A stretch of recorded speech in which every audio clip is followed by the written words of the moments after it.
थरीमिरवा में उस्ताद पैगंबरी पेशे के लजाए छड़ियो संदुस शागिर्दन सां बदफेली जी वीडियो सोशल मीडिया ते वायरल थी है, जन त DIG मामले जो नोटिस वठी जांच लाइ कमेटी जोड़े छड़ी है। मिरस कॉलोनी में रिटायर उस्ताद सारंग शर जी 9 वरे जे नीगर साहिल मंगणार सां बदफेली करण वारी वीडियो सोशल मीडिया ते वायरल थी वई। मुतासर नीगर जे वालिद ज़ाहिद मंगणार मीडिया सां ॻाल्हाईंदे चयो जवाबदार सारंग शर साणस ज़ुल्म कयो आहे। ज़ाहिद मंगणार मुतालबो कयो जवाबदार खे कानून जे कटहड़े में आणे सख्त खां सख्त सज़ा ॾिनी वञे। चाल चलन में खबर पई नंढो मुंहिंजो ट्यूशन पढ़ंदो या नंढा ट्यूशन पढ़ंदा हिन जी ज़्यादती कई, असांखे ख़बर पई वीडियो वायरल थी वियो।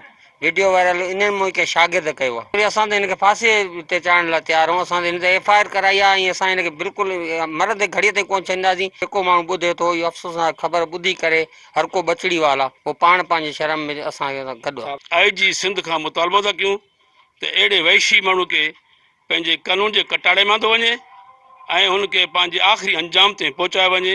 असांजो इहो ई मुतालबो गवर्नमेंट खां आहे।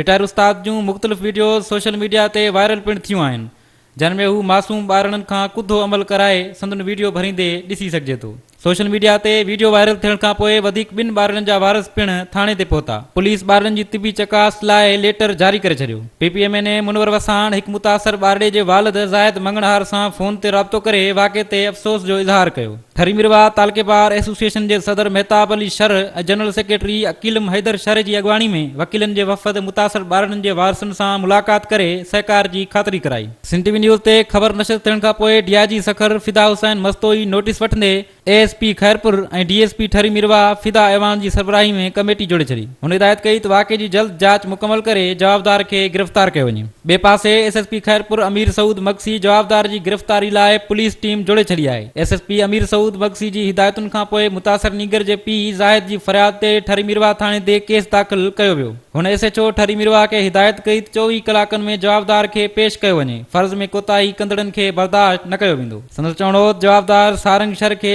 कंहिं बि सूरत में बख़्श न कयो वेंदो। खेसि कानून मूजिबि सज़ा ॾियारी वेंदी।